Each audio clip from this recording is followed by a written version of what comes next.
हमारे पास एक बहुत बड़ी एनर्जी है जो पूरी दुनिया में काम कर रही है। चांद तक जाने के लिए भी आपको इनॉर्मस एनर्जी चाहिए और उसके पीछे डिजायर होता है। एक अच्छा पॉलिटिशियन बनने के लिए, प्रेसिडेंट बनने के लिए या जो भी बनना हो, आपको यही एक्स्ट्राऑर्डिनरी डिजायर, यही एम्बिशन चाहिए। और ये एम्बिशन जो डिजायर की ही एक्सप्रेशन है, इस देश में हाईएस्ट डिग्री तक कल्टीवेट की जाती है। और इसलिए इस ड्राइव में लगातार एक रूथलेसनेस रहती है। मुझे उम्मीद है आप ये फॉलो कर रहे हैं, ठीक है। ये रूथलेस है। मेरे भीतर कोई बहुत जबरदस्त डिजायर हो सकता है, कोई एक्सपीरियंस हो सकता है, और मैं कल्पना कर सकता हूं कि मैंने कोई एक्स्ट्राऑर्डिनरी स्टेट हासिल कर ली है और उसके बारे में बात कर सकता हूं, प्रीच कर सकता हूं। लेकिन फिर भी वही डिजायर मुझे प्लेटफॉर्म पर बैठकर इसके बारे में बात करने के लिए मजबूर कर रही है। मेरे साथ ऐसा नहीं है और मैं ये बहुत साफ कहना चाहता हूं। तब आप पूछ सकते हैं, अगर ये आपकी डिजायर नहीं है तो आप बोलते क्यों हैं? आप बिल्कुल सही सवाल पूछ रहे हैं। अगर ये डिजायर नहीं है तो आप 50 सालों से क्यों बोल रहे हैं? ये एक लॉजिकल क्वेश्चन है। क्या मुझे इसमें जाना चाहिए? सबसे पहले, ये व्यक्ति बिना किसी मोटिव के बोल रहा है। कृपया इसे समझिए। मेरा कोई मोटिव नहीं है आपको किसी चीज के लिए कन्विंस करने का, कि मैं महान हूं, कि मेरी रेपुटेशन है, कि मेरे पास ये है, मेरे पास वो है। ये सब इररिलेवेंट है। और ना ही मैं चाहता हूं कि आप किसी ऐसी चीज में बिलीव करें जो आप पहले से बिलीव नहीं करते। इसके उलट, बिलीफ इंसान को नष्ट करता है, लोगों को अलग करता है। उसमें कोई वैलिडिटी नहीं होती, वो एक्चुअल नहीं होता। और ये स्पीकर इसलिए बोल रहा है, मुझे नहीं पता, शायद इसलिए कि किसी के भीतर अपने फेलो ह्यूमन बीइंग्स के लिए लव हो, शायद कंपैशन हो, और भी कई बातें हो सकती हैं। आप कभी सूरज से ये नहीं पूछते कि तुम सुबह क्यों उगते हो, या सूरज से ये नहीं पूछते कि तुम शाम को क्यों डूबते हो।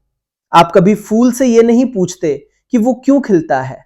आप उसे देखते हैं, उसका आनंद लेते हैं, उसकी खुशबू लेते हैं और उसकी एक्स्ट्राऑर्डिनरी ब्यूटी को देखते हैं हर दिन। शायद इसी वजह से कोई बोल रहा है। इसके अलावा भी बहुत कुछ कहा जा सकता है। मुझे लगता है कि मनुष्य ने जीवन की दिशा खो दी है, और साथ ही किसी ऐसी चीज को इंगित करने के लिए जो थॉट से परे है, मेजर से परे है, जिसे कोई फिलॉसफी एक्सप्लेन नहीं कर सकती, लेकिन जिस तक स्वयं पहुंचना पड़ता है। तो आइए वापस वही लौटते हैं जहां हम थे। हमारे भीतर ये एक्स्ट्राऑर्डिनरी डिजायर है, उसकी एनर्जी है जो हमें लगातार ड्राइव कर रही है, जो लगभग अनकंट्रोलेबल है। मुझे नहीं पता आपने ये सब नोटिस किया है या नहीं, और हम कभी भी इसे इसकी सही जगह नहीं दे पाए हैं। तो कृपया ध्यान से सुनिए, थॉट और डिजायर के बीच क्या रिलेशनशिप है? आप मेरा सवाल समझ रहे हैं? थॉट और डिजायर कहां मिलते हैं? अगर थॉट डिजायर से नहीं मिलता तो थॉट के बिना एक्शन का क्या मतलब है? आप मेरा सवाल समझ रहे हैं? कृपया मुझे इसमें थोड़ा जाना पड़ेगा, थोड़ा पेशेंस रखिए, क्योंकि हम एक बहुत कॉम्प्लेक्स प्रॉब्लम की जांच कर रहे हैं। आपके भीतर डिजायर उठता है और आप एक्ट करते हैं। आप दुकान में कोई चीज देखते हैं, डिजायर होता है और आप उसे खरीद लेते हैं। अब सवाल है, थॉट के बिना डिजायर का एक्शन क्या है? क्या थॉट के बिना डिजायर का कोई एक्शन होता है? आप ये सब समझ रहे हैं? मैं पूछ रहा हूं, हम पूछ रहे हैं, इन दोनों के बीच रिलेशनशिप क्या है? आप मेरा सवाल समझ रहे हैं? पहले मेरा सवाल ठीक से समझिए। डिजायर सेंसेशन है, ठीक है? यानी आप कोई सुंदर चीज देखते हैं, परसेप्शन होती है, कांटेक्ट होता है, सेंसेशन होती है। अगर बात बस यही खत्म हो जाए तो सब बहुत सिंपल है। देखना, संपर्क, सेंसेशन। अगर ये यही समाप्त हो जाए तो कोई समस्या नहीं है। मुझे नहीं पता आप इसे समझ रहे हैं या नहीं, कृपया मेरे साथ इसमें गहराई से जाइए। यह सच में बहुत महत्वपूर्ण है।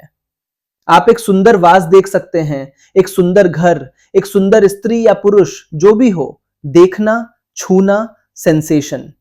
अगर ये यही खत्म हो जाए तो कोई समस्या नहीं है।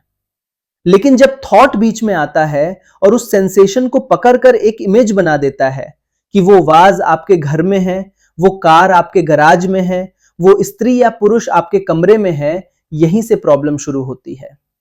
आप समझ रहे हैं?